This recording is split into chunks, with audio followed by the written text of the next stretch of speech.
Ever wondered what makes TV so powerful in Jamaica? Time to find out. Welcome to Global TV Group 358, where television meets innovation. We're not just about shows, we're about shaping society. In Jamaica, TV keeps you informed, connects diverse voices, and supports democracy.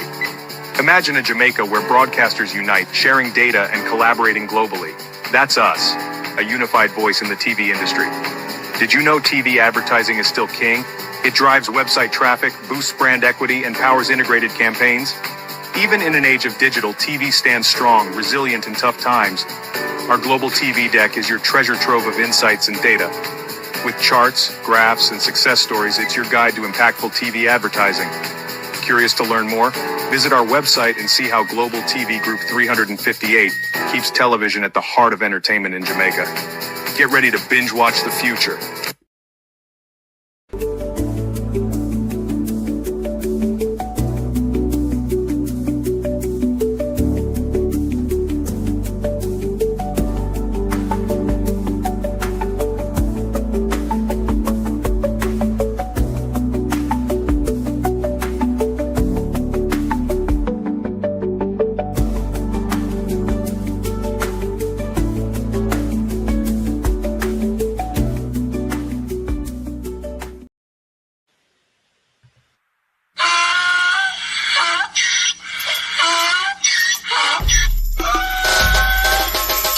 For me again, you can't for me again. You hold me down for a very long time. Can't buy sugar, we can't buy lime. Can't buy scandal, we can't buy time. You can't for me again. Can't for me again. You can't for me again. You hold me down for a very long time. Can't buy sugar, we can't buy lime. You touch up line and a resort to crime. You can't for me again. What fi gonna eat no money, what fi at you, eat no at you. Covid money, miss you, we eat the yellow correct you. Use the youth, them money, waste a must a man to start you. Say me like a catch you, but bigger than a figure you. Take the spit of money, God, and say that it's not you. One day the man above end up him, I got a bet too much. It in the kitchen, some a fly by like a patu. When singers and DJs and social media's coming at you. It burn me, 300% raise. it burn me, Garbage pile up the day. it burn me, Give the teacher them it raise. burn me, I see corruption it face. burn me, Mash down the people them house. it burn me, Every day appear arms out. it burn me, Appear money them a thief. it burn me. And them a sell out the beach. Can't for me again, you can't for me again. You hold me down for a very long time. Can't buy sugar, we can't buy lime. Can't buy scandal, we can't buy time. You can't for me again. Can't for me again. You can't for me again. You hold me down for a very long time. Can't buy sugar, we can't buy lime. You touch up line and a resort to crime. You can't for me again. Come me say big up all the charities and all of the givers. Some a go like say them powerful, me no make a bigger. The 100 the promises, none of them not deliver. Cut up the youth, them rap and they down in a whatever. Member bowl only and they lie them tell. Corruption smell and they pocket them swell. When police don't a market like Satan out of hell, go mash up people start like people themselves. It burn me, Or they treat the market man. it burn me, Or them a treat the cat man. it burn me, Or they treat the peanut man. it burn me, Or them a treat the dirt man. it burn me, Or them a treat the soul man. it burn me, Or them a treat policeman. it burn me, How them a treat soldier man. it burn me. How them a treat everyone. Can't for me again, you can't for me again.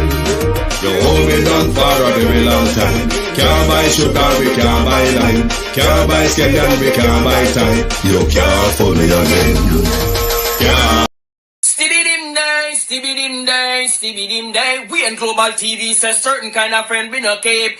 And some informer friend we love like. We in Global, bona fake friend and bona tape. We in Global, we not promote them, we not support them. Look at them on the cheek, come here represent for. We in Global TV, check it. Good evening. It is Friday, the 21st of February. Welcome to Global Television Group. It is Geopolitical even this evening, as you are more and more becoming aware that on Fridays we touch on geopolitical issues that concerns our country, giving you, the people, an understanding of where Jamaica sits in the geopolitical region. And we're going to look at no other than information from the patriotic Jamaican tonight, because he's doing some good work in relation to the depraved President Trump and his stick waving of tariffs with anyone who dares to cross his path, particularly if you have a relationship with China. To my community of party and all my family members, platform moderators, membership holders, via subscribers, commenters, and trolls, good evening and welcome. How are you all doing this evening? Good evening, TikTok. Good evening, YouTube. Lord, the old item can't see the fine writing over TikTok. You're writing over TikTok fine, bruh. Anyway, let's get on with it. Beat and teach. Good evening, and welcome. Debbie Jervis TV. Good evening. And remember, my peeps, let us all continue to send out our love and our prayers to Sharon Bernard as we understand what she has been going through. Marcia Thomas, good evening. RJ, good evening. RJ Robinson, Empress Deb, Violet Watson, Conjugal 84, Horace Harrison, good evening and welcome. Carlene Jones, good evening. Paulette Lewis, Larkland, good evening. Let me see who is on TikTok. Hold on. Jamaica Politics TV, Abby, good evening and welcome. Thank you for joining us. Hopefully my TikTokers will turn up soon, even though this channel is fairly new, but it's taking its little time pushing along. Now, Secretary Rubio, the small hand Canadian, Cuban immigrant, has called Prime Minister Andrew Holness. Now, in the pecking order of things, Jamaica would be all the way down there in U.S. calling countries of interest that really matters to the U.S. Foreign policy relationship, as well as U.S. countering China relationship, particularly in the Western Hemisphere of U.S. backyard. So, you know, Secretary Rubio is quite busy all over the place, visiting and making phone calls. We saw what happened when Secretary Rubio, Liebert, how are you? When Secretary Rubio visited Panama, we saw the rollback of deals and memorandum of understanding, such alike and such a forth. Over the last few hours, Prime Minister Andrew Holness has got a call. We are fully aware that China has a very high influence in Jamaica with the Belt and Road Initiative and others. The US is quite wary of economic relationship China is building around the world, but more so in the US backyard. Even though the US economy depends on China, even though the US owes China so much money. The US would have the whole world believe China is not good for you all, even though I have to borrow money from China to pop up myself and look like the big boy on the street who's shifting this and that. The US still wants to strangle other countries' relationship with China. So we are going to go into the information, some information from the patriotic Jamaican in the whole US aid, Brics, Jamaica, China conundrum. And then we'll come back on the other side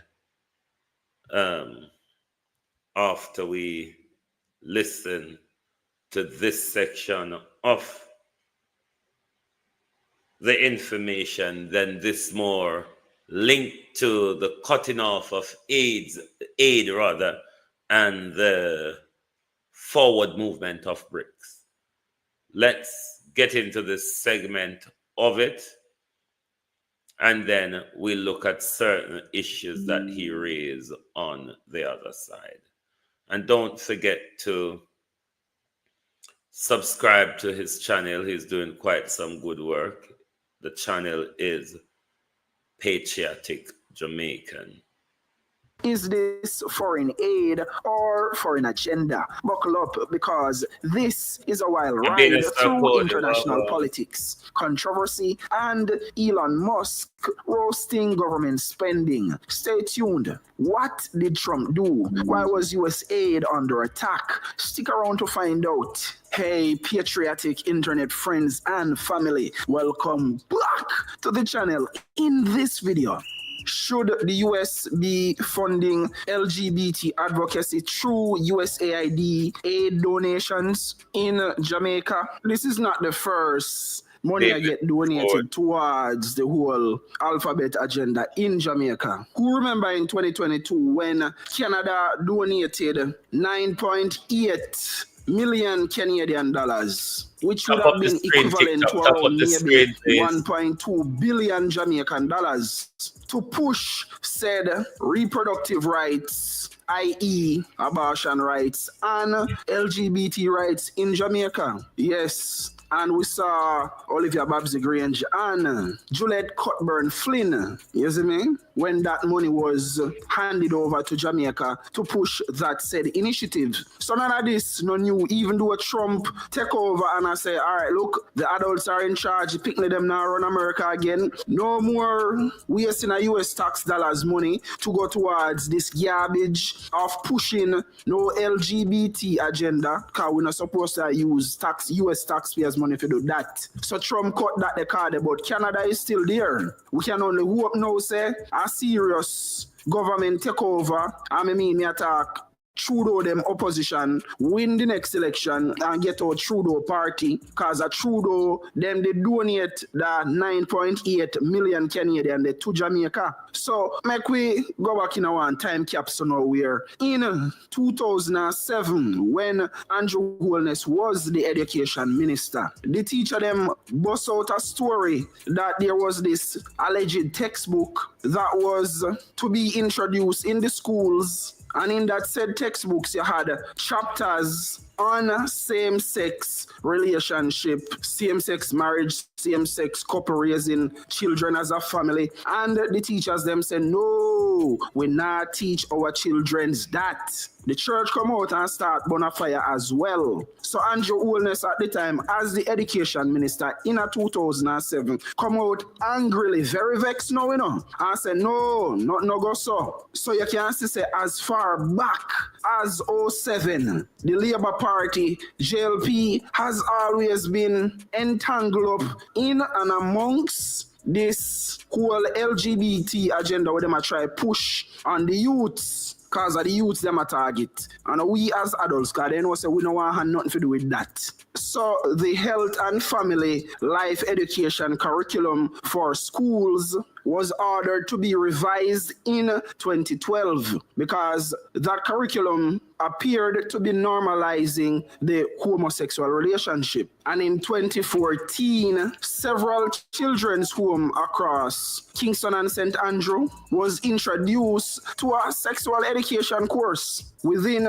6 children's homes by human rights group Jamaicans for Justice, JFJ. So apparently, I don't know what going on with JFJ. I don't know if they get hijacked by gay rights promoters or whatever. But JFJ apparently set its sights on Jamaica's most vulnerable children in these said children's home who are wards of the state. So the targeted group for that specific project targeted approximately 120 children ages 12 to 17 at the National Children's Home, St. John's Bosco Boys Home, Elsie Bernard Girls Home, Sunbeam Home for Boys, and Alpha Boys Home. So they were at these private children's home. I teach them everything LGBT and teaching the children to be experts and peer educators. I want to say peer educators, you know. Them I teach these wards of the state at the children's home to be gay rights lobbyists, LGBT lobbyists. So guess what? Now, when them the picnic they go primary school or high. My peeps, I'm going to break this video. I just realized we did this one last week. This is not the one we should be doing this week. Just bear with me. I want the one relating to Brics. Bear with me, please. We looked at that one last week. Bear with me, bear with me. Yes, this is the one.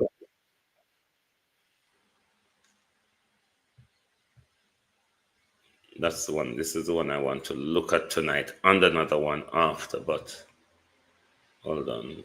Last week we looked at that. This is the one, yes.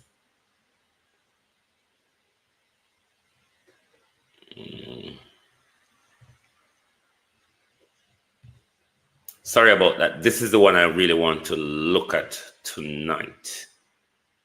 Before I get to that question, actually, what will Brics here do for the Jamaican economy? Will it do much?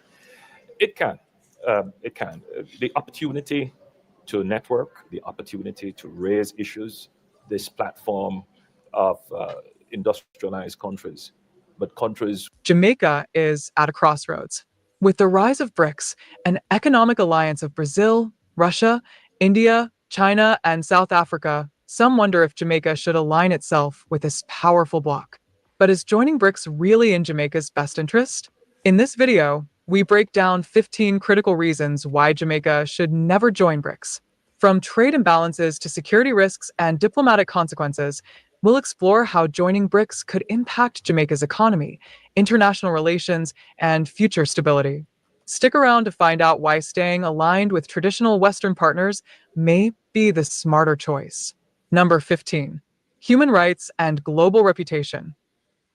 If you want to make a full-time income from home working part-time, you need to know this one concept, because there is a new and better way to make money in UK real estate without ever buying houses and being a landlord. You never get any loans. You don't need to buy, fix up and renovate homes like you see on TV shows like Homes Under the Hammer. Western. It's so like me, I got confused. Did I not look at this one last week as well? I'm sure I looked at that one last week. I'm going confused. Okay, let me go to a fresher one. Sorry about that, my peeps. Sorry for confusing you all.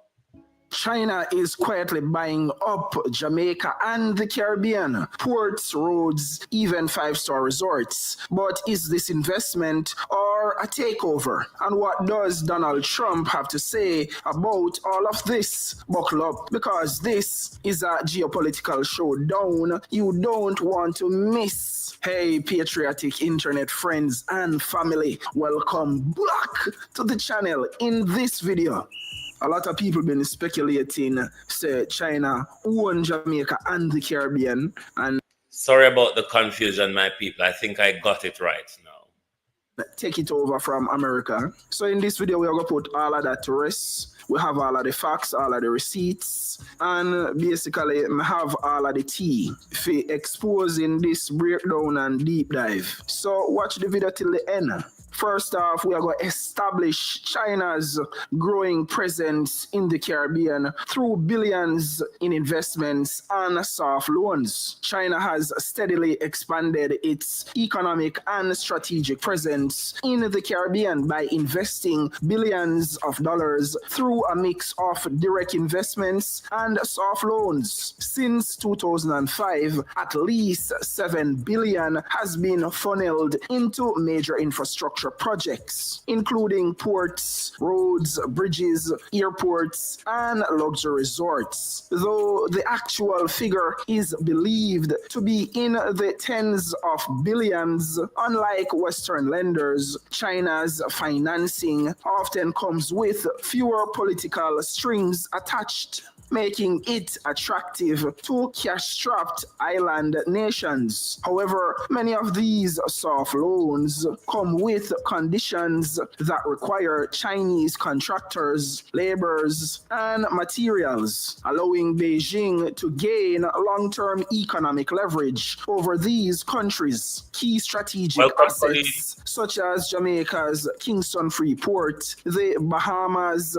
Bahamar Casino, and major tourism developments in Barbados are now under Chinese influence, reinforcing Beijing's grip on the region's trade, commerce, and infrastructure, while sidelining traditional Western partners. As it relates to these so-called traditional Western partners, the relationship where the West have with former slave colonies and Africa is that of a slave master and slave relationship. So Western nations still practice neocolonialism, still are going with economic colonization. So that has always been the relationship between the Western powers such as England, Canada, and America with the Caribbean and Africa. But China take a different approach. You see, China come to us as a business partner with a deal that is mutually beneficial both to Jamaica and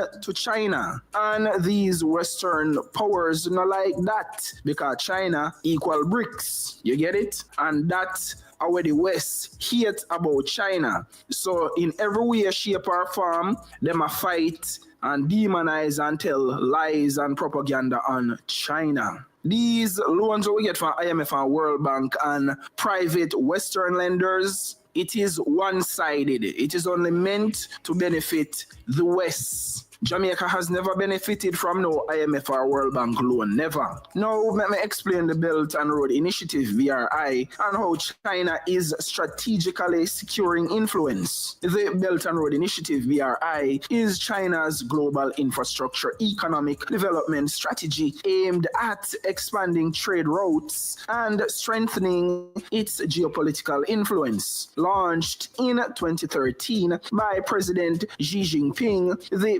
BRI seeks to connect Asia, Africa, Europe, and the Americas through massive investments in roads, railways, ports, and energy projects. By offering low-interest loans and soft financing to developing nations, China secures long-term economic leverage, often requiring recipient countries to use Chinese contractors, labor, and materials. This strategy allows Beijing to establish deep economic dependencies, gain access to natural resources, and control critical trade infrastructure, effectively expanding its sphere of influence while challenging Western dominance in global finance and diplomacy. Critics argue this approach leads to debt diplomacy, where struggling nations risk ceding strategic assets to China if they fail to repay their loans. Good night, Sharon. Good night. I hope you're keeping up. We're still sending you positive vibes and always focus on the good memory. Welcome. Let me explain and define what is debt trap diplomacy or predatory lending. The debt trap narrative, also commonly referred to as predatory lending, states that China uses excessive lending to developing countries, knowing full well these countries will not have the means to repay these loans. In turn, these countries, many of them very poor, will then be forced to default on the loans and hand over key strategic assets to China, or be forced to otherwise compromise their sovereignty to satisfy Beijing. Johns Hopkins University. This bit makes you wonder where our country is going. Surrender your sovereignty or hand over your assets. We see the Kingston Harbor situation, as well as we see the developing ongoing situation of the Marcus Garvey land. We see the benefits from the highway. It is quite a relationship where our leaders need to be more honest with us about the type of relationship, Christine Gilbert, Yvonne, how are you? That we're having, Yvonne Riley, Yvonne Bradford, with China, because we don't want to be recolonized again, even though we're on the verge, one could argue. We don't want to be recolonized again without even a clue of where we're going. So I think it's important that we have this conversation with our leaders as to what the relationship is and how it does affect us.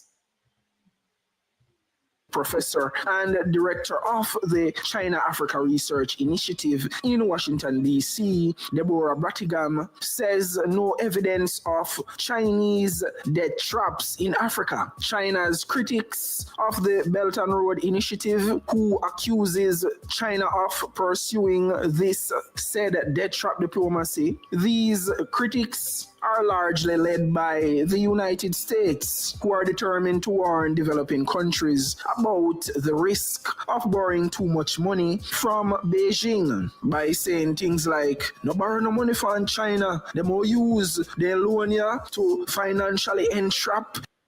I bought this shop latest model LiDAR robotic vacuum cleaner because I don't like cleaning.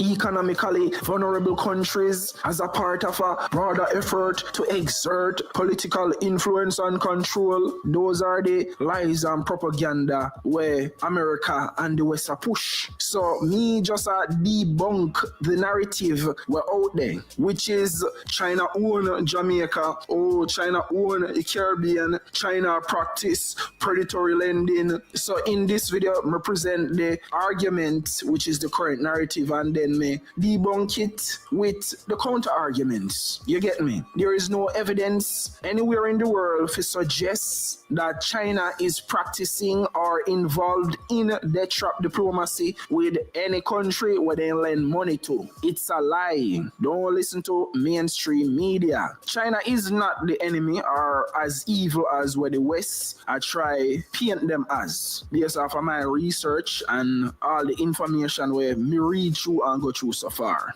Now, we could address and mention some major infrastructure projects, such as Kingston Freeport, Bahamas Casino, Barbados tourism sector. China has strategically invested in major infrastructure projects across the Caribbean, securing economic influence through ports, tourism, and real estate. In Jamaica, China Merchants Port took full control of Kingston Freeport. That's a lie, but make we continue. The island's largest container port in April 2023, strengthening Beijing's grip on regional trade and logistics. In the Bahamas, China financed and built the Bahamar Casino and Resort, a $4.2 billion luxury project that became the region's largest casino, symbolizing China's dominance in the Caribbean's hospitality sector. Meanwhile, in Barbados, China has poured at least 490 million into the tourism sector, funding hotel and resort developments while establishing beneficial tax and trade agreements to attract.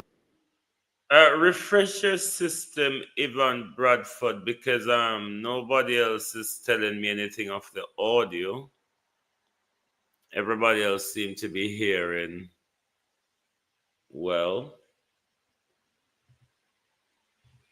More Chinese investors. These projects not only boost China's economic presence, but also give it long-term leverage over key industries and strategic locations in the Caribbean. Now back to the Kingston Freeport. Now let me debunk China owning the Kingston Freeport. China Merchants Port only own 49% of the Kingston Freeport. The other 51% is owned by and retained by CMA CGM, a French company. So this is how the media spread lies and tell propaganda. So if you don't know the information, you the listener, you the average reader, without doing your own independent research, will be fed lies and be led astray. Cool? So me don't know what's the big deal with China having part of the port. When the French did own and control the port, nobody never did a talk about it. Nobody did even know, say, the French people from France did a control and own the port. So you see how Western propaganda go? When the West not like you and them a demonize you, now we are going to introduce some drama. China's power moves versus Western powers, including Trump's policies trying to counter China's influence. The battle for influence in the Caribbean has escalated into a geopolitical tug of war between China and Western powers, particularly the US under Donald Trump, while China has aggressively expanded its presence by investing billions in infrastructure, ports, and tourism. The US has viewed this as a direct challenge to its historic dominance in the region. Trump's administration responded with aggressive countermeasures, warning Caribbean nations about China's debt trap diplomacy and urging them to reject Beijing's loans. Trump even hosted Caribbean leaders at Mar-a-Lago, promising economic aid and investment alternatives to counter China's growing influence. However, China's strategy of offering easy financing with fewer political conditions has made it an attractive partner for cash-strapped island nations. Despite Western warnings, this brewing conflict highlights a new Cold War-like struggle, where Caribbean nations find themselves caught between Chinese economic incentives and U.S. political pressure, forced to navigate a delicate balancing act between the two global superpowers. You see, U.S. would have come like so neglectful man where not treat them woman at their yard good, I ignore them woman, not carry her upon dates like when you used to treat her, not buy her no gifts, Valentine's Day just come and gone and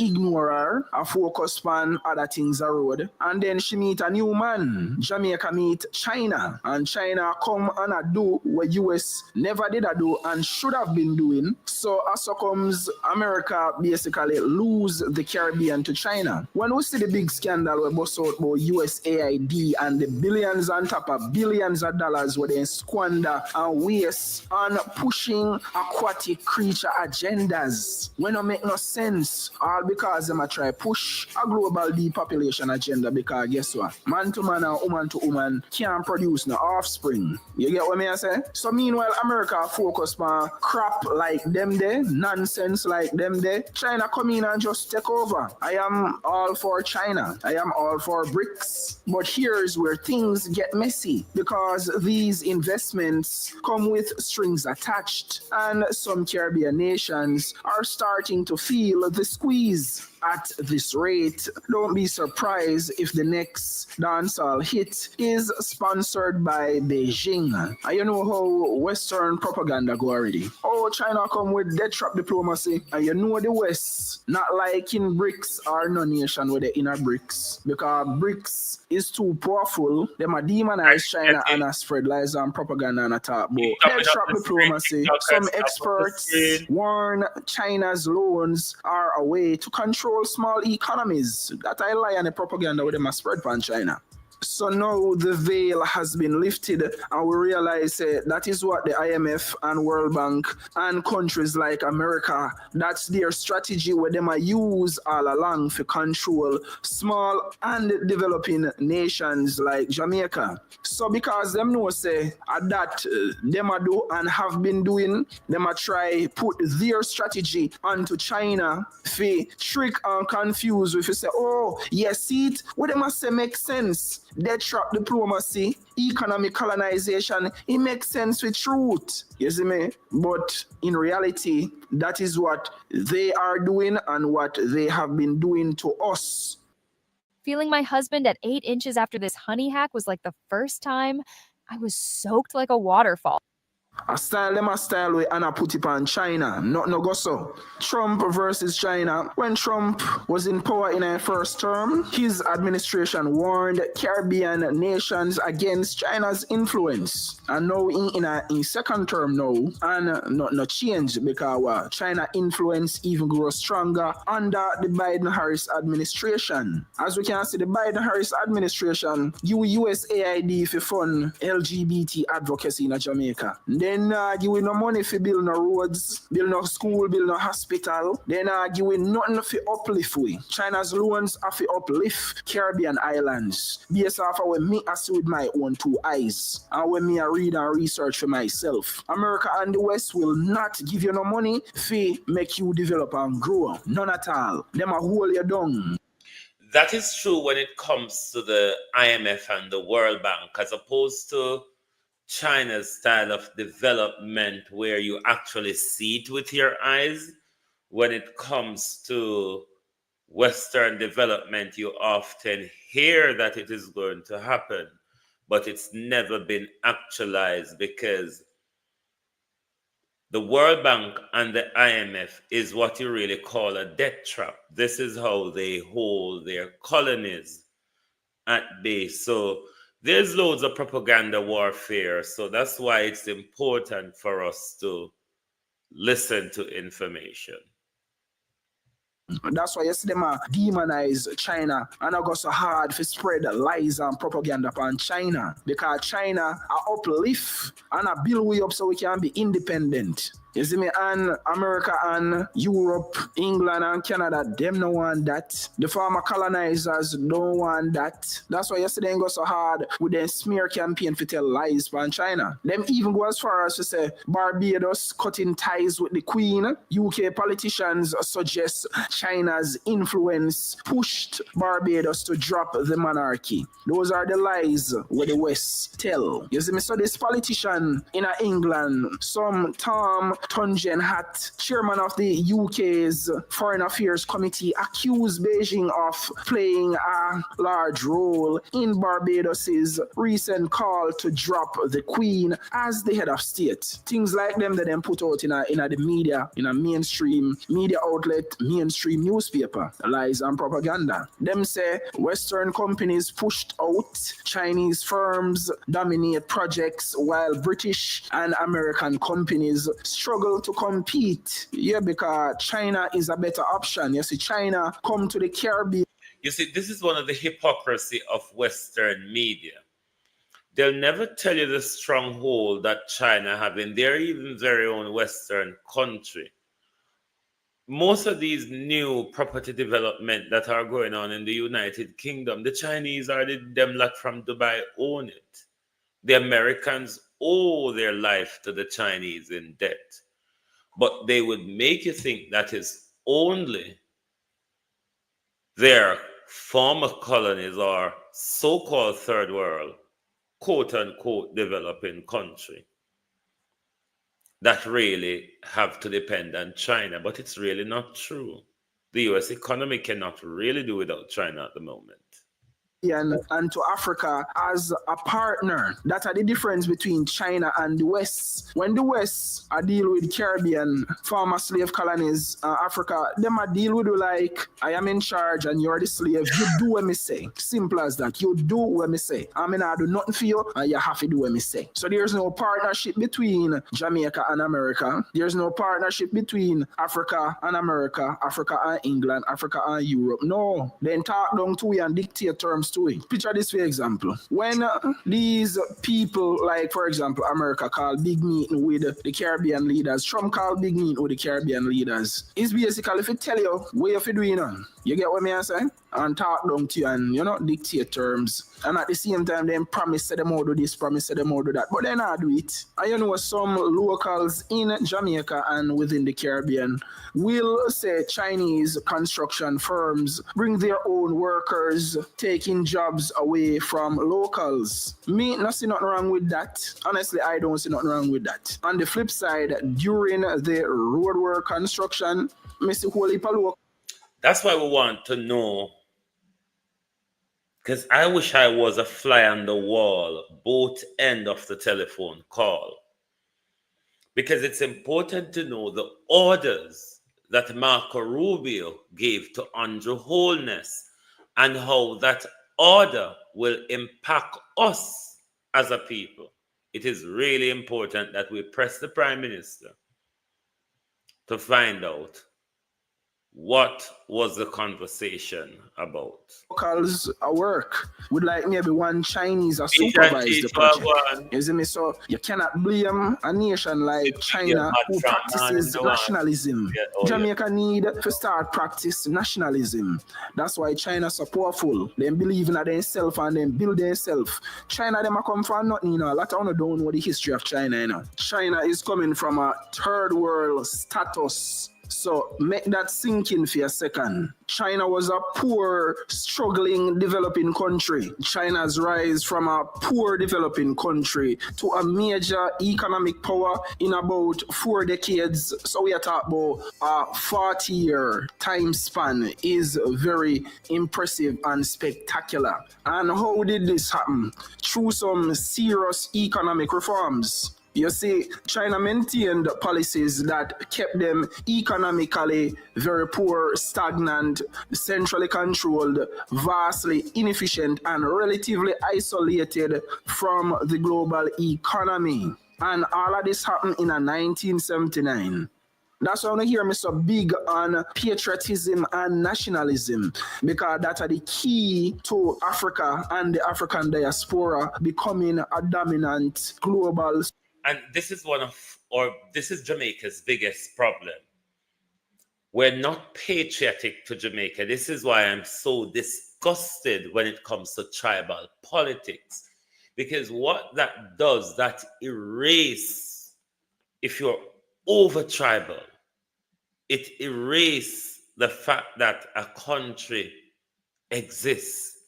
Only your political party exists. And I think we need to become more patriotic and nationalized, where everything is about our country. And not just about our country by mouth talk, but everything we do is to advance and develop our country. And I think we're really lacking in the patriotism and the nationalism when it comes to do with our country. Because people afraid to be branded by the US, oh, you're a radical, oh, you're a this, oh, you're a that. Because this is what the US used to keep you in control. You must march the slow death of democracy, as if it's the be-all and end-all, which the US and Britain, or the US and Europe, has never respected democracy, but they march you along that slow death of democracy. superpower. So is China just helping the Caribbean, or is this a slow motion takeover? And what happens when the debt comes due? So make we address the future outlook. China is building much needed infrastructure, offering opportunities Caribbean nations wouldn't get otherwise. The debate over China's growing influence in the Caribbean is sharply divided. Supporters are You see, Europe and America's problem. You cannot cry over spilled milk. We have a 500 years relationship with Europe and America. The infrastructure development we see under the relation during the relationship with China, we have never seen it under a development relationship with Europe and America post-colonialism, quote unquote. So they missed that grand opportunity to allow their colonies to develop, assist their colonies to develop. What they rather do is strangle them and hold them into servitude because they must provide your nurses, your doctors, and your service provided workers from care to the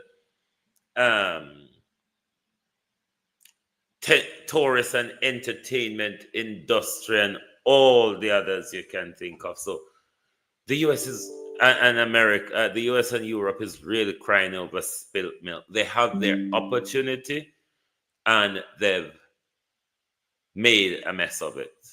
Argue that China is providing essential infrastructure and economic opportunities that Caribbean nations wouldn't otherwise have access to, helping to modernize roads, ports, airports, and tourism hubs without the harsh conditions imposed by Western lenders like IMF, World Bank. They see China as a pragmatic partner offering much needed development. The opposing argument to that now, as a counter argument, is China is using debt diplomacy to gain long-term control over key assets. On the flip side, some critics warn that China's strategy is a form of debt trap diplomacy, where seemingly generous loans comes with hidden strings attached, forcing nations to rely on Chinese labor and companies. While accumulating debts they may struggle to repay. Over time, this could lead to Beijing gaining control over key assets, such as Jamaica Kingston Free Port, giving China significant economic and political leverage in the region. No, that lie and propaganda has been debunked about the Kingston Free Port. A key thing to note is you hear America put out the narrative. The average team spends 50% of their time doing work about work. That's a lot of dollars.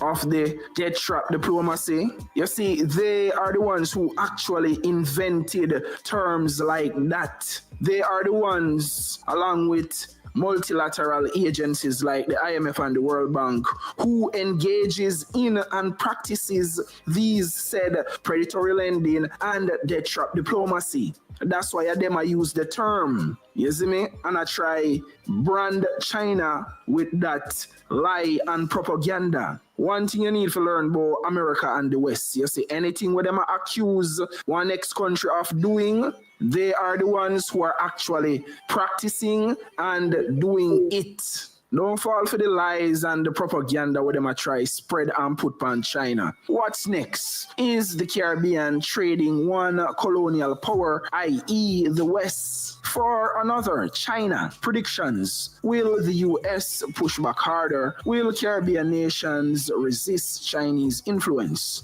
Here's a summary of the highlights and the key points. Now make a recap. China has invested billions in Jamaica and the Caribbean through loans and infrastructure projects. Some believe this is a soft power move to gain political and economic control. China's presence is squeezing out Western companies and sometimes local workers. The US and the UK are increasingly worried, with some blaming China for influencing Barbados breaking from the monarchy. The debate: is this economic development or a debt trap?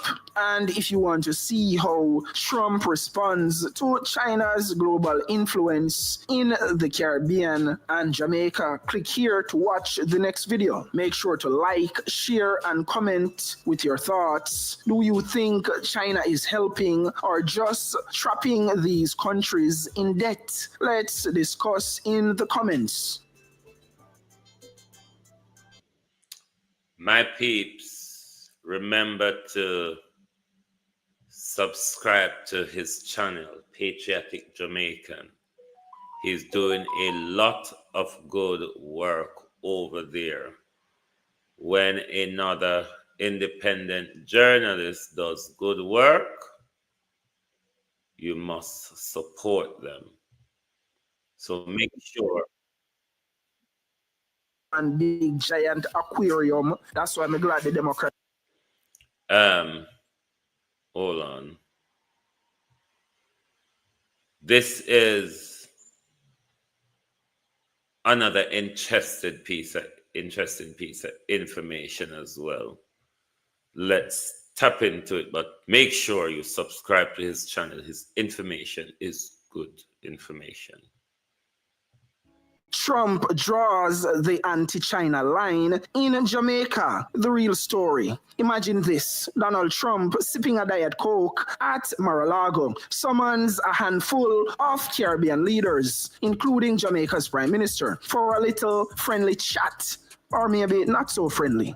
The topic: China, more specifically China's so-called predatory economic practices in the Caribbean. But here's the kicker: Jamaica is at the heart of this geopolitical tug-of-war. So what's really going on here? Let's break it down. Hey, patriotic internet friends and family, welcome back to the channel. In this video, the battle lines are drawn. The Trump administration isn't exactly a fan of China's growing influence in Latin America and the Caribbean. For decades, the US has viewed the region as its backyard.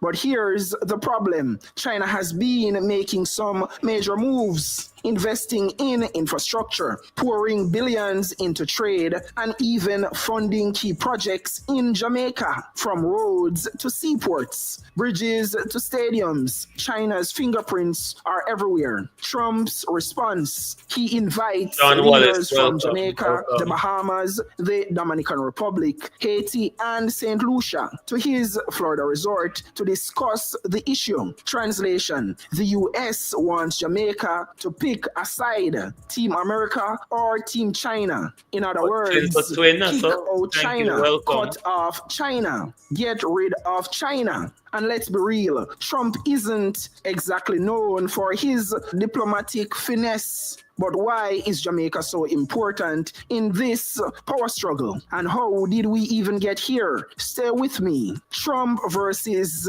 Jamaica-China ties. For nearly 5 decades, Jamaica and China have had a solid relationship, starting from diplomatic ties in 1972. Over the years, China became one of Jamaica's biggest economic partners, funding major infrastructure projects and opening new trade routes. Every Jamaican Prime Minister, from Michael Manley to Andrew Holness, has made official visits to China. Meanwhile, Jamaica's meetings with US presidents not as frequent. Now here's where it gets messy. And we're not at the baller. The Trump administration calls China's influence predatory. arguing that their loans and investments traps countries in a debt crisis. But let's flip the script. Jamaica, with its struggling economy and infrastructure needs, sees China as a reliable partner. It's a classic case of who needs who more. Basically, Jamaica need China more than how we need America.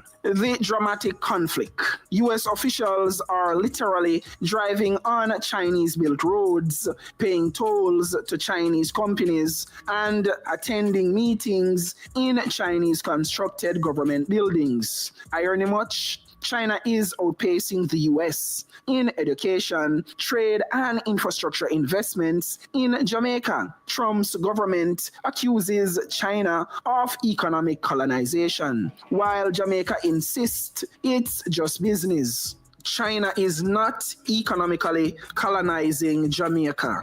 They are lying. Just stay tuned and keep watching the video till the end. I have all the facts, I have all the receipts, I have the tea. So keep watching. China is the best thing what could have ever happened to Jamaica at this point. The Trump administration ramps up pressure, sending officials like former Secretary of State Mike Pompeo to warn Jamaica about China's intentions. The question is, will Jamaica cave to US pressure or stick to its long-standing China ties? Is Jamaica about to become ground zero for Trump's anti-China campaign? And can the island nation afford to resist the fallout and future moves? So what did Jamaica do? Let's just say the response has been complicated. While the government appears to be leaning towards the US in public statements, behind the scenes, China's influence remains strong.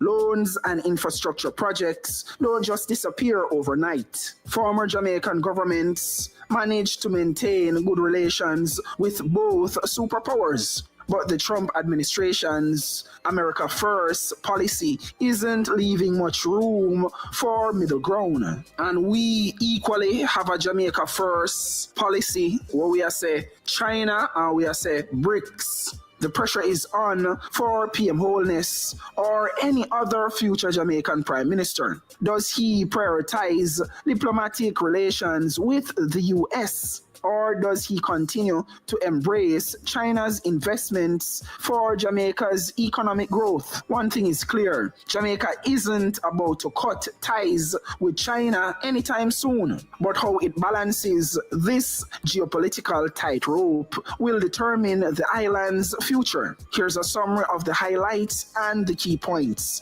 The US views China's growing influence in the Caribbean as a national security threat. Trump invites Caribbean leaders, including Jamaica, to discuss countering China. China has heavily invested in Jamaica's infrastructure, trade, and education. The Trump administration accuses China of economic predation, while Jamaica insists it's just business. Jamaica is caught in a geopolitical tug-of-war, with pressure mounting from both sides. The future of Jamaica's US-China relations remains uncertain, but China's economic grip isn't loosening anytime soon. The Trump administration frequently criticized China's global economic strategy, particularly through initiatives like the Belt and Road Initiative, BRI. The US government under President Donald Trump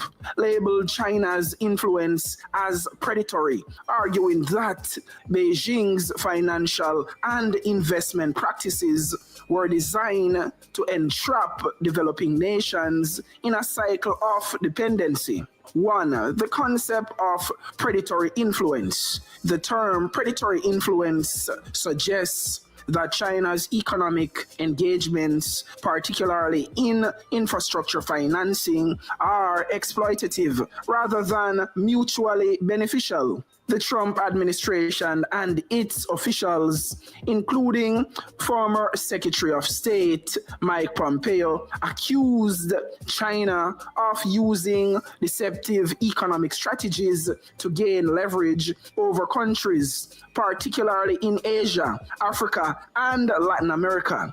2. Debt trap diplomacy allegations. The Trump administration argued that China deliberately lent large sums of money to developing nations that could not afford to repay the loans. The claim was that China structured these loans in a way that once repayment became difficult, Beijing could seize strategic assets or exert significant political influence over the indebted countries. Keynote and pay attention to all of that. Because further down in the video, I'm going to prove to you and show you say a lie Trump them a tell upon China. That's why you see them use words like accused and allegations. My friends laughed at me for buying this, and now they ask me where I got this. It's the Japanese chef's knife. I have all of the receipts, so stay tuned. Example, the case of Sri Lanka is often cited as evidence of debt trap diplomacy.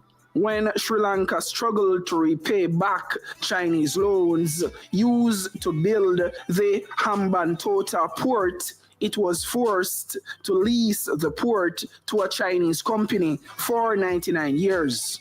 Giving Beijing strategic control over an important marine route.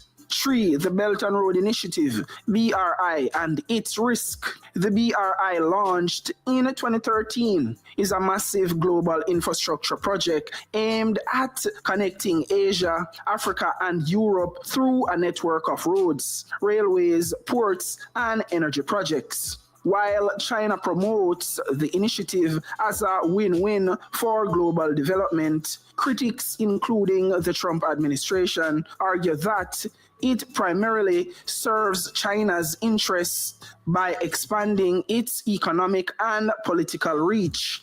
The loans provided under the BRI often have opaque terms, high interest rates, and limited transparency, raising concerns about the economic sovereignty of recipient nations. 4. The U.S. response under Trump. In response to China's growing economic footprint, the Trump administration took several countermeasures. Blocking Chinese investments in the U.S., the administration tightened restrictions on Chinese firms acquiring U.S. technology and critical infrastructure. Promoting alternatives. The U.S. encouraged alliances like the Blue Dot Network with Japan and Australia to offer alternative infrastructure financing options. Criticizing multilateral institutions. Trump's team urged international organizations like the IMF and World Bank to be wary of China's lending practices and the risk they pose to global financial stability. 5. Counter-arguments and China's defense. China rejected these accusations, arguing that the loans are voluntary agreements between sovereign nations. The BRI has helped develop infrastructure in regions that Western investors have neglected. The U.S. criticisms were politically motivated, aimed at undermining China's rise as a global economic power. Conclusion: the Trump administration framed China's economic influence as a strategic threat, warning that its financial tactics were a modern form of economic imperialism. While the debate over debt trap diplomacy continues, the discussion reflects broader geopolitical tensions between the U.S. and China over global influence, trade, and economic supremacy. I'm gonna have to disagree with you on that, President Trump. If we're being honest, the IMF and the World Bank are the multilateral companies which engage in economic imperialism or economic colonization through their loans and their strict austerity measures. So make we keep it real. Let's keep it 100. That's why economies were sign up to IMF and World Bank loan, they never prosper, they never develop, then just stuck in our debt trap diplomacy. Those are the practices of the IMF and the World Bank. And we are going to go in an even deeper dive, the specific examples and counter arguments on China's predatory influence. While the Trump administration accused China of using debt trap diplomacy to extend its geopolitical influence, the reality is more complex. Here are specific examples of alleged debt trap diplomacy and counter arguments that challenge or reframe the narrative. Key examples of alleged debt trap diplomacy: Sri Lanka Hambantota Port 2017. The claim: the Sri Lankan government borrowed heavily from China to build the 1.3 billion Hambantota port despite concerns about its commercial viability. Unable to repay the debt, Sri Lanka leased the port to China Merchants Port Holdings for 99 years in 2017. This was seen as China using debt to gain control over a strategically located port along vital Indian Ocean trade routes. The counter-argument: Sri Lanka's total external debt was around 83 billion and only 10% of it was owed to China, suggesting that China was not the primary driver of the crisis. Much of Sri Lanka's financial struggles stemmed from Western-issued sovereign bonds and mismanagement by its own government rather than Chinese lending. The decision to lease the port was made by Sri Lanka itself, not dictated by Beijing. 2. Pakistan. China-Pakistan Economic Corridor, CPEC. The claim: China loaned 62 billion to Pakistan as a part of the Belt and Road Initiative, BRI, funding highways, railways, and power plants. Many of these projects came with high interest loans, increasing Pakistan's debt burden. Pakistan was forced to seek a 6 billion IMF bailout in 2019, with concerns that China would demand strategic concessions in return for debt relief. Counter-argument: Pakistan's total external debt is over 125 billion and only about 30% is from China. The rest come from institutions like the IMF, World Bank, and Western lenders. China has rescheduled and restructured loans for Pakistan multiple times, showing flexibility rather than predatory intent. Many CPEC projects have helped improve energy production and infrastructure, benefiting Pakistan's long-term development. So how Trump and the US government paint or frame China as this economic predator, when in truth and in reality, if you peel behind the layers, you will see countries like Jamaica also indebted to the IMF and the World Bank. So not just China alone lend Jamaica money. And in the case of even Sri Lanka, you can see the 83 billion where Sri Lanka owe, only 10% of that 83 billion belongs to China. So still, on a China fault, why Sri Lanka economy end up collapse. So there is always more to the story. So these are just the examples and counter arguments. So this is a real deep dive. 3. Djibouti strategic military access. The claim: Djibouti, a small but strategically located country in East Africa, took massive loans from China for infrastructure development. raising its debt to GDP ratio to over 70%. In 2017, China established its first overseas military base in Djibouti, fueling concerns that economic pressure was used to secure a strategic foothold.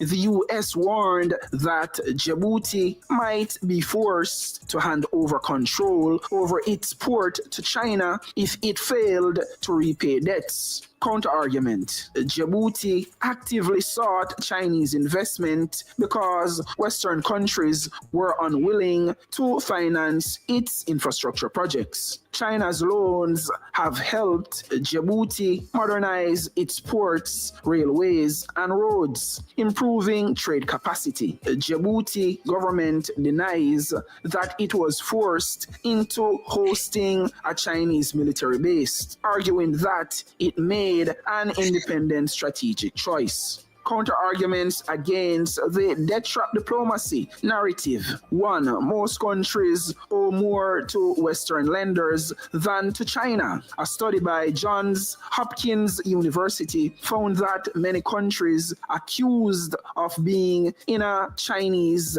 debt trap actually owed more debt to Western-backed institutions, IMF, World Bank, Paris Club, and private lenders, than to China. So you see, the West, specifically China's biggest Western adversary, America, has spread propaganda and lies on China. If you know anything about America, America is a mass manipulating propaganda machine. Example, in Africa, only 17% of total external debt is owed to China, while 35% is owed to private Western banks and 32% to multilateral institutions. Keynote and pay attention to that. Pull it back up and listen it again. Critics argue that China is being unfairly singled out while Western financial institutions engage in their own forms of high interest lending and economic coercion. Facts, 100% accurate. You see, America and the IMF and the World Bank is very guilty of heavily putting pressure on countries like Jamaica, exerting extreme political influence on countries like Jamaica. So whatever the West is accusing China of, that is what America is doing. Behind the scenes, countries like America are the real bandit and culprit in the situation. But guess what? It's called misdirection. So anything where them accuse China of, them are the ones where actually guilty of it. So I just smoke and mirrors when you hear America or Trump say, oh, China this, oh, China that. 2. China frequently restructures or cancels debt. Unlike the IMF and World Bank, which often demand austerity measures in exchange for loan restructuring, China has taken a different approach. Between 2000 and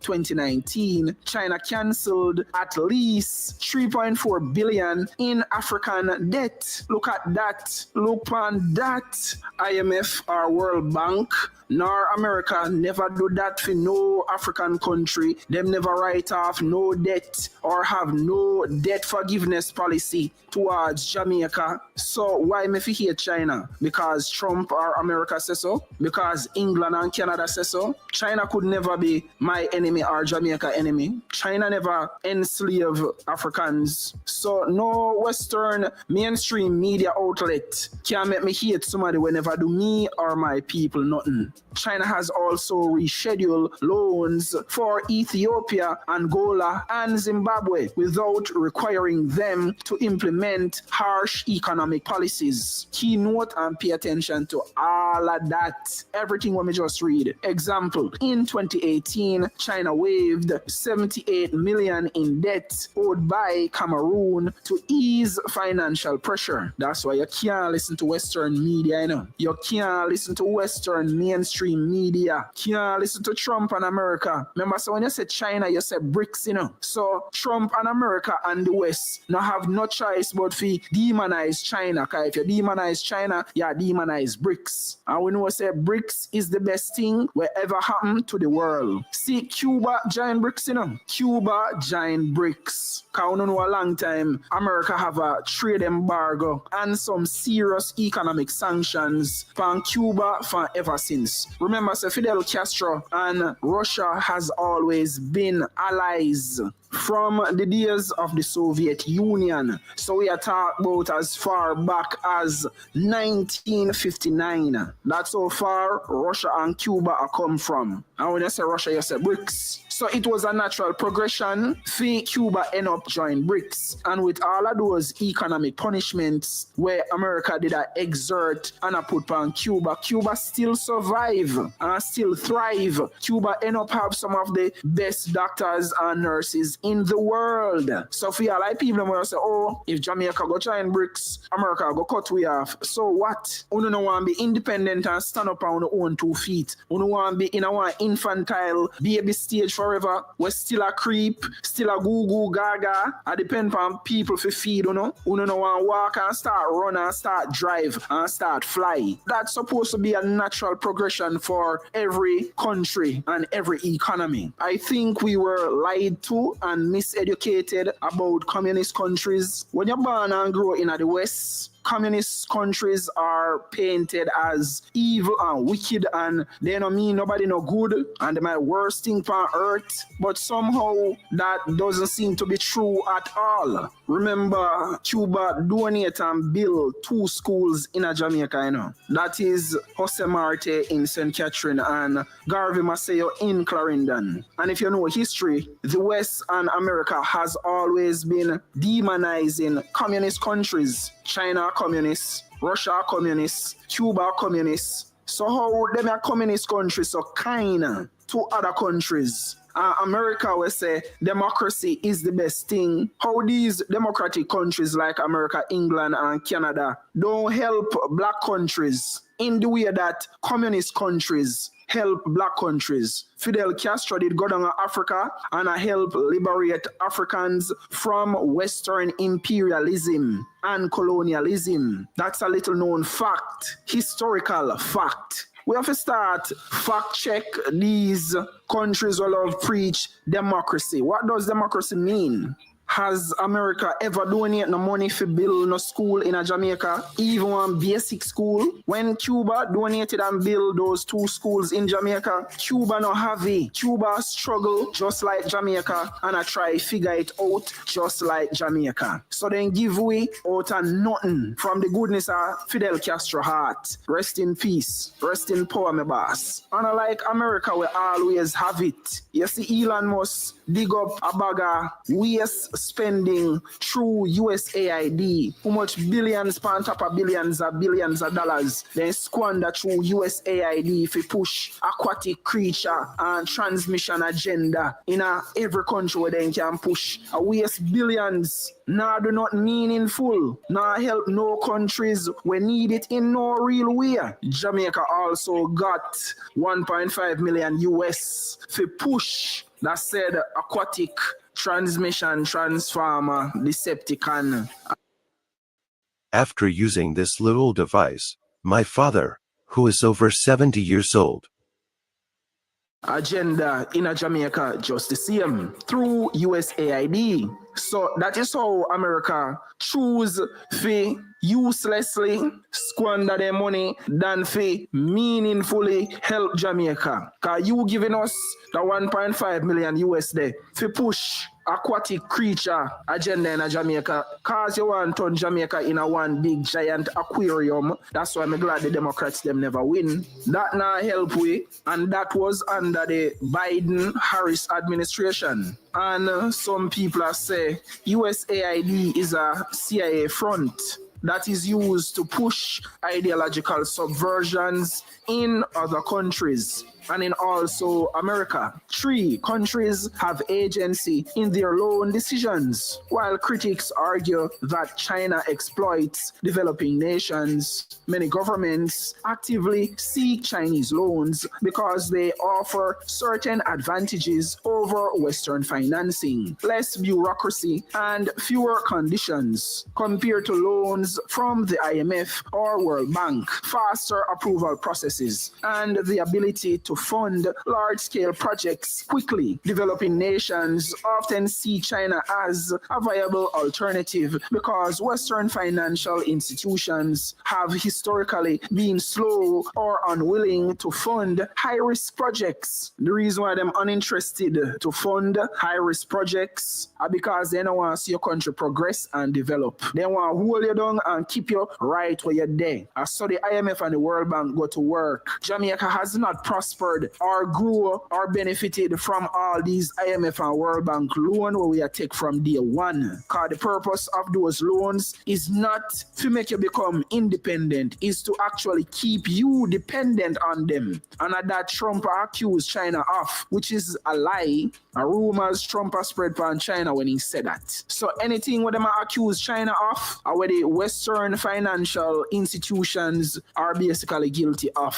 When it comes to the World Bank and the IMF, no matter how much money you borrow from them, you can't take that the money there, build no road, build no highway, repair no road. You can't take your money, build no school or build no hospital. No key infrastructure where if you make your country grow and develop and push you forward. You can't use IMF money and World Bank to do nothing like that. Them want to tell you how to spend it, where to spend it, when to spend it, what to spend it on, who to spend it with. Them micromanage you and watch you like a hawk. Some serious financial oversight me I talk about, Remember, a Jamaica money, we have to pay back your loan, plus interest, high interest. And you dictate terms how me fi spend the money, when me fi do with the money, when me can and cannot spend it on. IMF and World Bank are hold on. 4, the US and other Western powers also use economic influence. While the Trump administration accused China of economic coercion, the US and its allies have long used financial leverage to gain influence. IMF and World Bank loans often come with strict conditions. Example, structural adjustments, privatization, and austerity measures. The US has used economic sanctions, pressure countries like Iran, Venezuela, and North Korea into compliance with its geopolitical goals. Example, in the 1980s to 1990s, many Latin American and African countries suffered crippling debt crises under Western-backed IMF structural adjustment programs, which led to economic recessions and social unrest. This is why Jamaica need to join Brics and step away from America and the IMF and the World Bank and just say adios and just go our own way. Walk well of them. These people are diabolical. Don't ever expect a Bakra-looking person to actually care about Africans. You would be foolish to expect, say, oh, them all have your best interests at heart and them all look out for you. No, they are not. No, they won't. They never have and they never will. That's why I say Brics all the way. The bigger picture, geopolitical competition. While the Trump administration framed China's lending as a purely exploitative practice, the reality is that both the US and China use economic influence to advance their strategic interest. The criticism of China's BRI is part of a larger US-China rivalry, where Washington seeks to counter Beijing's growing global reach. Some countries benefit from playing both sides, negotiating deals with China while also securing financial aid from the US and its allies.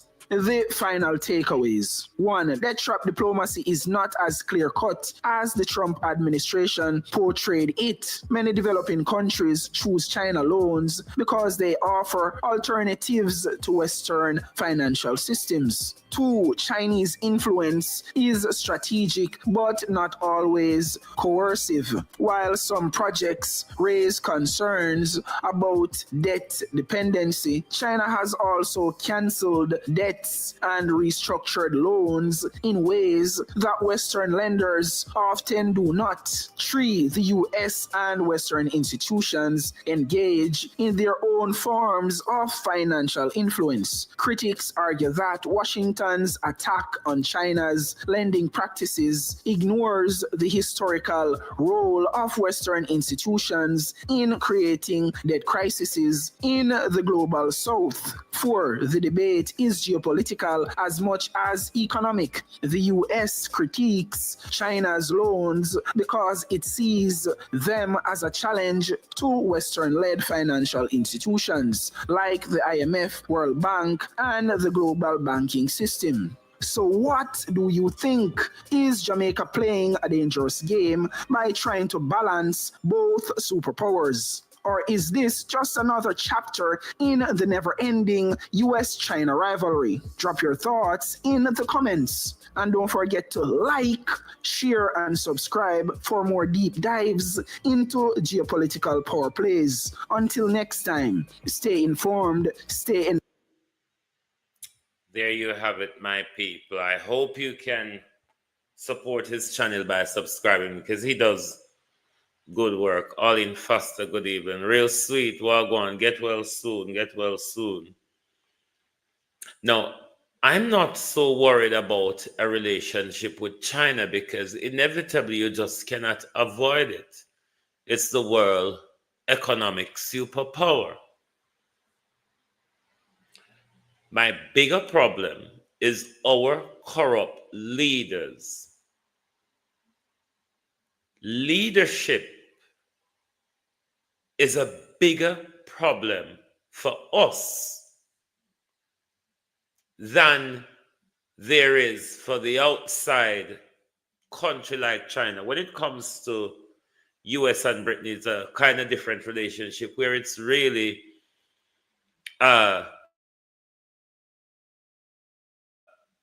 controlling, as opposed to the China relationship where China will lend you money but actually allow you to run your country. It is not how the IMF or the World Bank operates. If the IMF and the World Bank is running your money, it is their policy that is dictated in your country. They dictate also the spending policy for your country. Hence, you see the long-term relationship we have with the IMF and the World Bank. We have not had that type of infrastructure development that since the cooperation with the Chinese we're having. The issue in all this goes back to leadership. Leadership. Is our leaders leading within their interests or within the interests of our country and our people? Most of the problem we're going to face it with corrupt leadership. It is why we need to hold our leaders more accountable. We need to know more about the relationship they're having with these different masters, whether it be China, Europe, or America. On the other hand, I don't think we should be gaslighted by the West not to have a relationship with China. The West themselves at this point cannot do without having a relationship with China. The American economy is indebted to China. China has won the technology race against America, regardless of what America wants to tell you. China has toppled America economy-wise. We don't know yet Military-wise, I cannot say yet if China is above and beyond, but certainly they're marching up. It's inevitable. All of us are going to have to deal with China. Just like when America was the big boy in town, all of us have to deal with America. But I really think the relationship the world will have with China and Brics will be a different relationship we're having with the West, where the West is a more control narcissistic freak, where China wants a more family relationship. One of the problem is our leaders are too trained and entrenched rather in their Western corrupt mentality. Every country is going to take advantage. If China see corrupt leaders, China's are going to take China is going to take the advantage. The West have always been taking advantage. And because our corrupt leaders allow them to take such advantage, then we have this perpetual cycle of keep us into the third world position. But for our economy to really move, we really need infrastructure development. The relationship we had with the West for 5 years, especially the post-colonial relationship, we have not benefited handsomely. Our economy really didn't get that support and that push. Of course, we get a lot of IMF loans, World Bank loans, and all sorts of different loans from the European Union, from Britain, and all of that over the years. But when we get those loans, those people tell us what to do with it, and we pay very high interest rate to them. Nothing is wrong with an alternative relationship. Nothing is wrong with an alternative relationship, especially if there's greater prospect seen as opposed to what it is now. Another thing is the US is a dying economy. Western economy is a dying economy. I don't think we should be twisted by the Americans to go down in that sinking ship that the Americans are going down on as an economy. I don't think we should follow the Americans to the bottom of the sea. Brics and China and is going to be the new way forward. Regardless America likes it or not, America has used its time and its ranted crusade of democracy to drop bombs and to sponsor all sorts of agenda globally. America has really missed the opportunity to sponsor real development. But because the West wants to be the Mother Teresa of the world, they will steal, they will bomb you to smithereen, steal your resources, and then return as Mother Teresa under the disguise of a low-level spy, the non-governmental organization. So it's the cycle of here, there, and everywhere and nowhere. And I think after such a long relationship, Dale Wright, is it right? Dale Wright? I think. After such a long relationship with the Americans and the Europeans, and we have not seen meaningful development, then what is wrong with trying something else? I don't think anything is wrong with trying something else. Thank you, Marcia. I really don't think we should follow the US over the edge. off the cliff. Colleen Browning, how you do?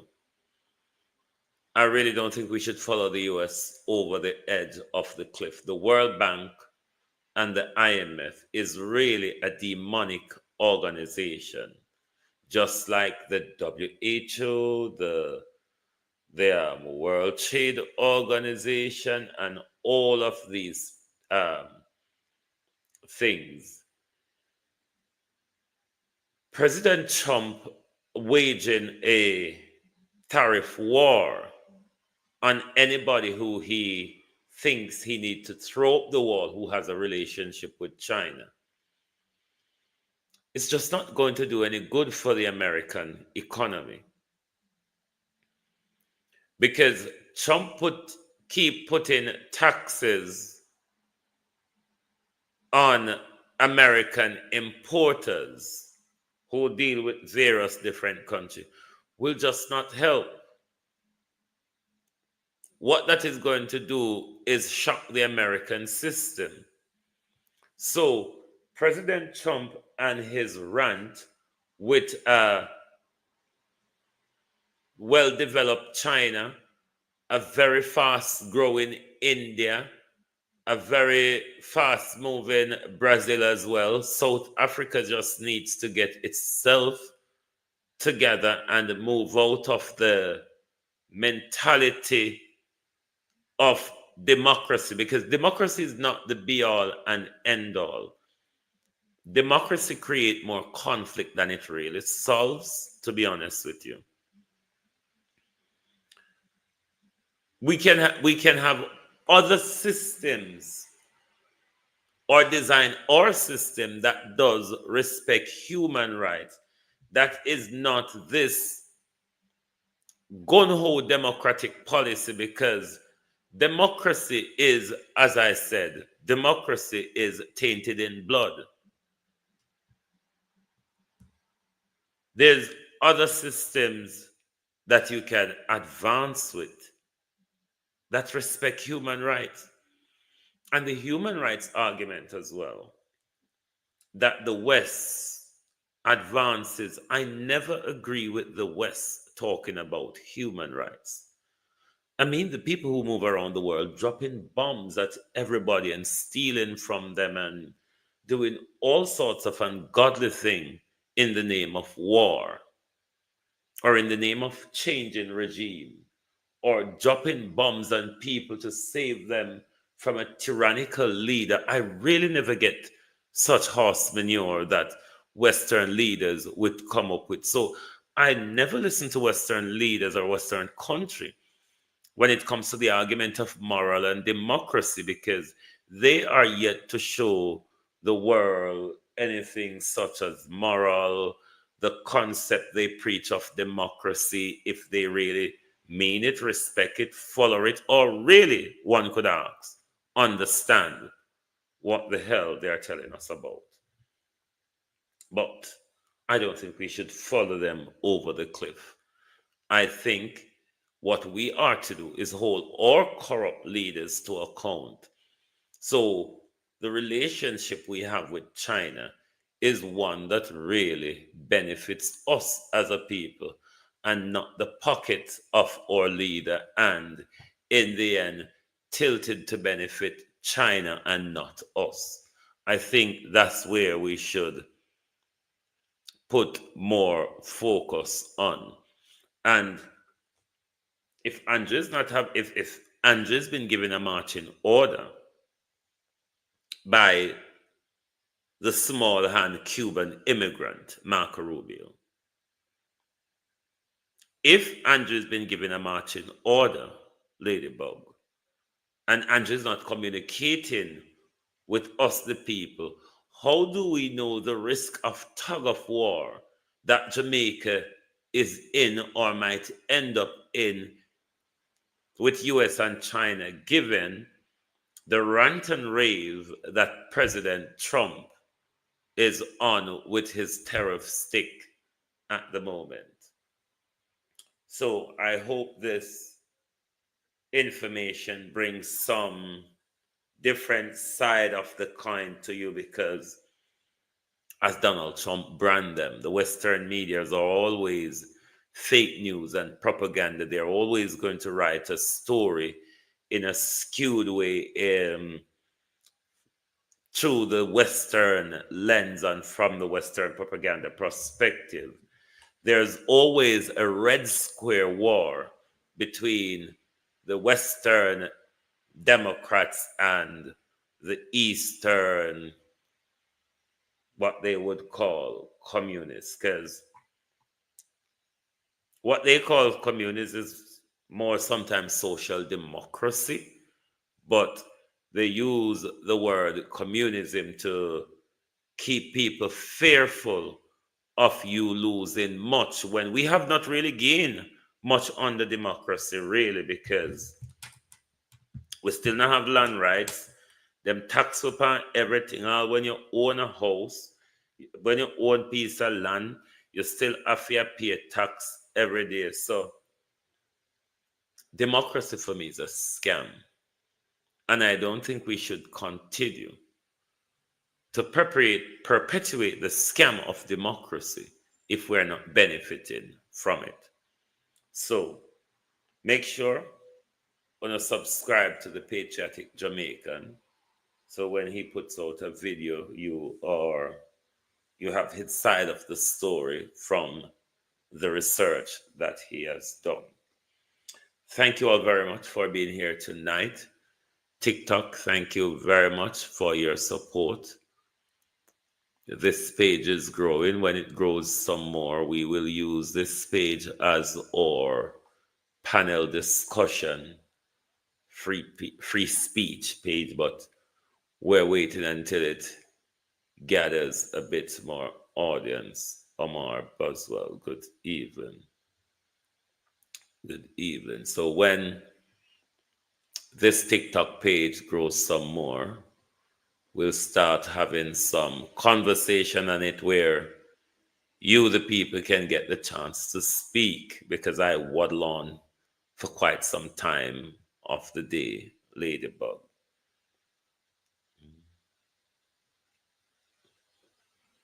But thank you all for being here tonight.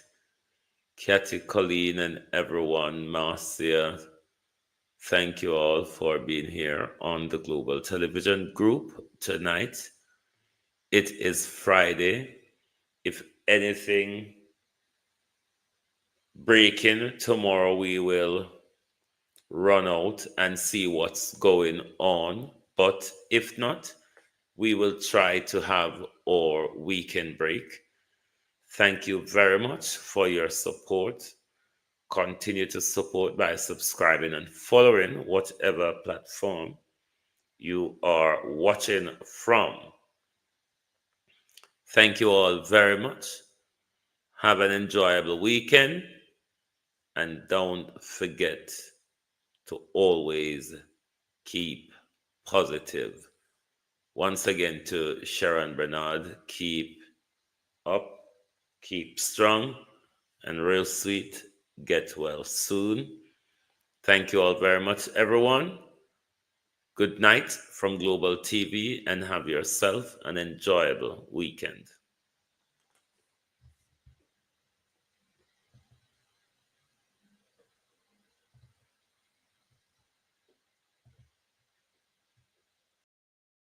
If you don't like missing out on the latest shows but still enjoy classic hits, then Global TV Group 358 is your perfect match. Global TV Group 358 isn't just another channel, it's your ultimate TV experience. From breaking news to binge-worthy dramas and timeless classics, we've got it all. Our unique blend of original content and global favorites means there's something for everyone. And guess what? With GTVG's seamless streaming, you can watch anywhere, anytime. Plus, our interactive features let you be part of the action. So, whether you're a seasoned binge watcher or a casual viewer, Global TV Group 358 is here to keep you entertained day and night. Don't just watch TV, experience it with Global TV Group 358. Subscribe now and never miss a moment.